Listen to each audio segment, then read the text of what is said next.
죄 위해 죽으신 주, 십자가 그 사랑 감사하네. 날마다 주의 형상대로 변화되리라. 십자가 우릴 새롭게 하리. 우리 죄 위해 죽으신 주,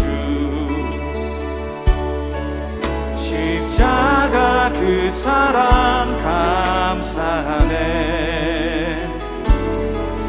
날마다 주의 형상대로 변화되리라. 십자가 우릴 새롭게 하리. 놀라운 사랑 찬양하리라. 우리를 위해 생명 주셨네. 놀라운 사랑 찬양하리라. 십자가의 그 능력. 놀라운 사랑 찬양하리라. 우리를 위해 생명 주셨네. 놀라운 사랑 찬양하리라. 십자가의 그 능력. 놀라운 사랑 찬양하리라. 우리를 위해 생명 주셨네. 놀라운 사랑 찬양하리라. 십자가의 그 능력. 십자가의 그 능력.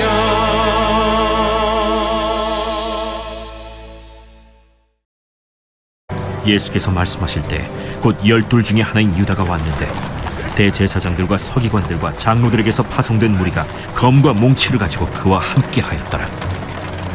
예수를 파는 자가 이미 그들과 군호를 짜 이르되, 내가 입맞추는 자가 그이니 그를 잡아 단단히 끌어가라.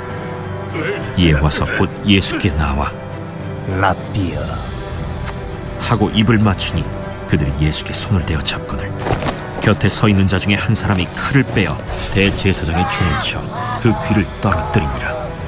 너희가 강도를 잡는 것 같이 검과 몽치를 가지고 나를 잡으러 나왔느냐? 내가 날마다 너희와 함께 성전에 있으면서 가르쳤으되 너희가 나를 잡지 아니하였도다. 그러나 이는 성경을 이루려 함이니라. 제자들이 다 예수를 버리고 도망하니라.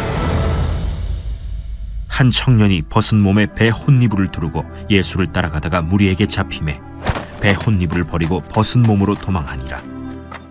고난주간 두 번째 날입니다. 오늘도 말씀을 묵상하며 예수님만으로 마음과 삶을 더욱 가득 채우고 오직 예수님만 충성스럽게 따라 살아가는 성령 충만한 우리 모두가 되게 하여 주실 줄 믿습니다. 어제 묵상했던 말씀과 같이 예수님은 제자들과 마지막 식사를 마치신 후에 기도하기 위하여 겟셋마네로 가셨습니다. 고통 가운데 기도하시며 십자가 고난의 잔을 받기를 고백하신 예수님은 제자들에게 시험에 들지 않도록 깨어 기도할 것을 명하셨습니다. 그러나 졸려서 눈을 뜨지도 그래서 기도하지 못하는 제자들에게 다가오신 예수님은 이제 때가 왔음을 알려주시며 그들을 깨우셨습니다. 일어나서 가자.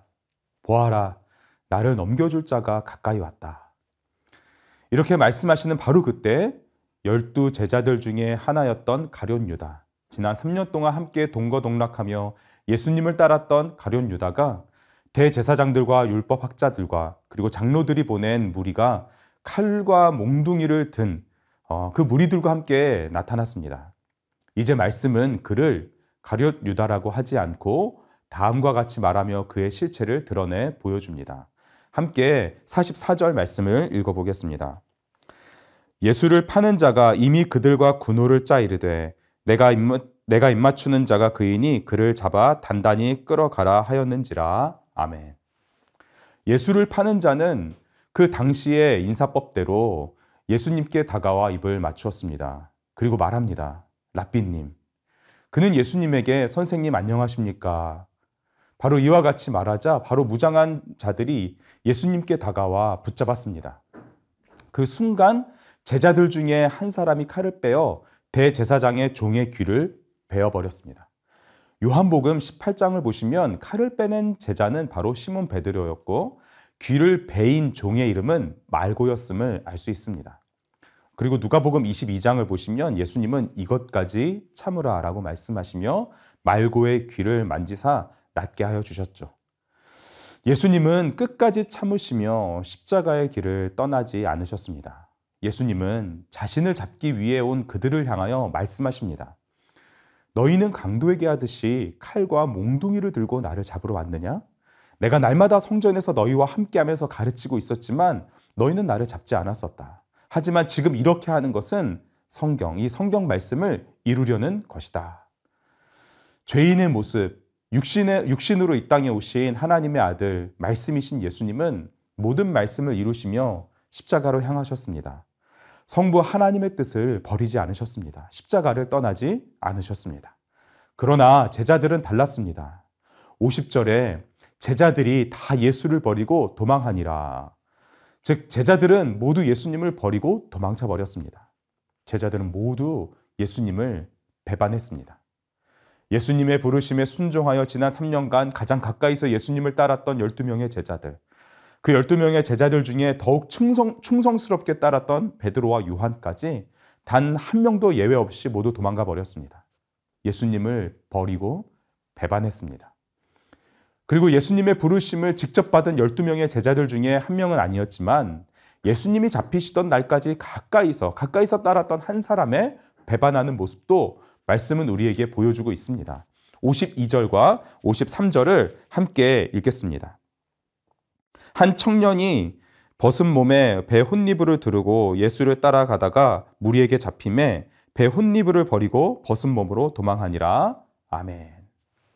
성경을 연구하는 학자들 사이에 여기에 등장하는 한 청년이 누구인지에 대한 의견이 분분하지만 가장 많은 학자들은 그가 곧 이 복음서를 기록한 마가라는 데 의견을 모읍니다. 배 혼니불은 삼배로 만든 것으로 잠옷이나 겉옷으로 사용이 되었습니다. 이는 당시에 값비싼 것으로 부자만 입을 수 있었는데 이 역시 부유했던 마가를 가리키며 예수님을 배반했던 자신의 가장 부끄러운 모습을 이 복음서에 함께 기록해 놓았음을 이제 보여주고 있습니다. 예수님만 남겨두고 다 도망가 버렸습니다. 모두 예수님을 배반하고 말았습니다. 그리고 예수님만 홀로 남겨졌습니다. 제자들이 예수님을 배반했던 이유는 무엇일까요? 왜 제자들은 예수님을 버리고 도망쳤을까요? 죽음이 두려워서 그랬을까요? 요한복음 13장 37절을 보시면 예수님을 향한 베드로의 고백을 볼 수 있습니다. 나는 주님을 위하여서는 내 목숨이라도 바치겠습니다. 물론 이렇게 고백하긴 했지만 막상 죽을 수도 있는 상황이 실제로 생기니 무서워서 그랬을지도 모릅니다. 그렇다면 예수님을 위해 죽음도 각오한 이 고백, 그 고백의 진짜 이유는 무엇이었을까요? 어떤 마음을 가지고 고백을 했길래 죽음 앞에서 말을 바꾸게 되었을까요? 무엇 때문에 갑자기 죽음 앞에서 두려움이 생겼을까요? 무엇 때문에 예수님보다 죽음이 더 커 보이게 되었을까요? 왜 가룟 유다는 배반하여 예수님을 종교 지도자에게 팔아 넘겼으며 그리고 나머지 제자들은 왜 아무런 말도 하지 않고 서로 눈치만 보다가 결국에는 예수님을 배반하고 말았던 것일까요? 제자들이 예수님을 배반한 그 이유를 그들이 예수님을 따랐던 이유를 통해 알 수 있습니다. 예수님을 따랐던 이유에 예수님을 배반한 이유가 있기 때문입니다. 제자들이 예수님을 따랐던 이유를 우리는 제자들이 싸웠던 모습에서 찾아볼 수 있는데요. 그들이 다퉜던 이유는 그들이 예수님을 따랐던 이유와 같기 때문입니다. 공통된 한 가지 목적을 가지고 예수님을 따랐기 때문입니다. 예수님께서 예루살렘에 입성하시기 전에 제자들에게 세 번째로 죽으심과 부활에 대하여 말씀하신 후에 세베대의 아들들인 야고보와 요한은 예수님께 따로 다가와서 예수님의 좌편과 우편에 앉게 해달라고 다른 제자들 몰래 말씀을 드렸습니다. 예수님 다음으로 높은 자리에 앉기를 원했기 때문이죠. 출세하기 원했기 때문입니다. 이를 눈치챘을 뿐만 아니라 야고보와 요한이 예수님께 요청하는 것을 다른 제자들은 모두 들었습니다. 나머지 10명의 제자들은 그것을 듣고 어떻게 반응했나요? 그렇습니다. 화를 내며 다투었습니다. 예수님 앞에서 12명의 제자들이 서로 분개하며 싸웠습니다. 모두 한 마음으로 높은 자리에 앉고 싶었기 때문입니다. 출세하고 싶었기 때문입니다.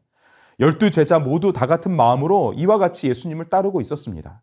그들 모두 이러한 한 가지 이유로 예수님을 따르고 있었습니다. 그것은 바로 예수님이 이 세상의 왕이 되시면 가장 높은 자리에 앉는 것이었습니다.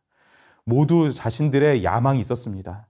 그 야망은 세상에서 높아지는 것, 권력을 차지하는 것, 그 권력의 자리에서 부를 누리는 것이었습니다.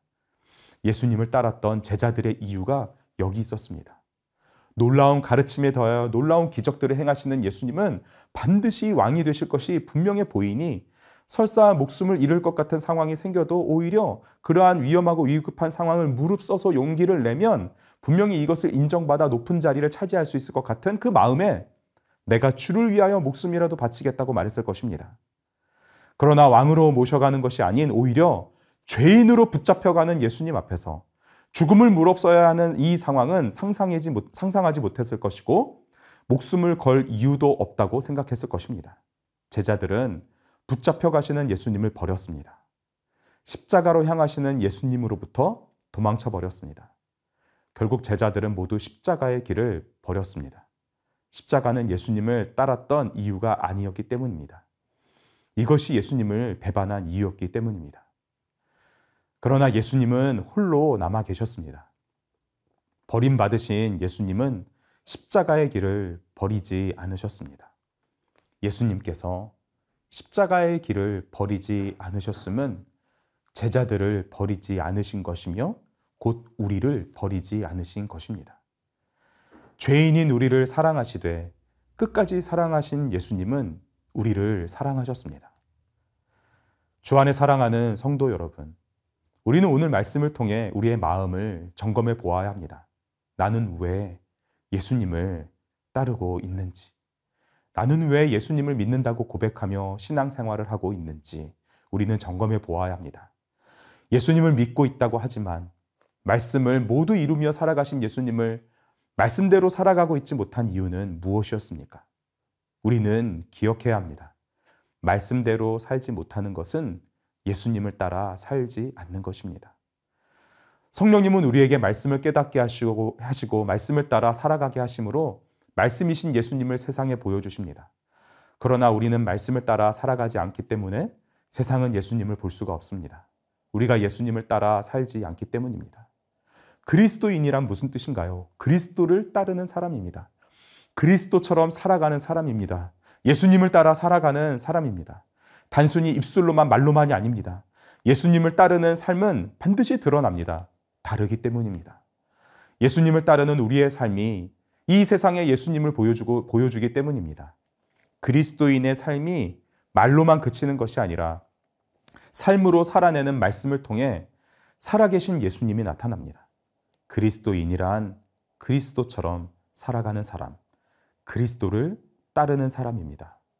우리가 예수님을 따르는 이유는 오직 예수님만이 우리를 죄와 사망에서 건져주신 구원자이시기 때문에, 오직 예수님만이 우리의 영원한 생명이시기 때문에, 오직 예수님만이 하나님의 아들이시기 때문에 생명을 다하여 예수님을 따르는 줄 믿습니다. 오늘 우리가 살아갈 삶의 자리에서 말씀으로부터 벗어나지 않길 원합니다. 예수님께서 걸어가신 십자가의 길, 자기 십자가를 지고 나를 따르라고 말씀하신 순종의 길을 버리고 도망하지 않기를 원합니다. 죽음과 같은 두려움이 있을지라도 끝까지 걸어가신 예수님을 바라보며 성령 충만한 가운데 순종하며 오늘을 살아가기 원합니다. 우리에게 주신 말씀을 잘 기억하고 다음 기도 제목으로 기도하며 하루를 시작하겠습니다. 말씀에 따르지 못했던 이유를, 예수님을 따랐던 이유를 점검해 보며 발견하게 하소서. 오직 예수님께만 끝까지 순종하게 하소서. 성령으로 충만하게 하사 그리스도인으로 합당하게 살아가게 하소서. 모든 상황 속에서 예수님의 사랑을 전하고 행하게 하소서. 고난주간을 보내며 예수님을 더욱 깊이 묵상할 때 죽음을 이기신 영원한 사랑을 날마다 새롭게 깨닫게 하소서. 함께 기도하겠습니다.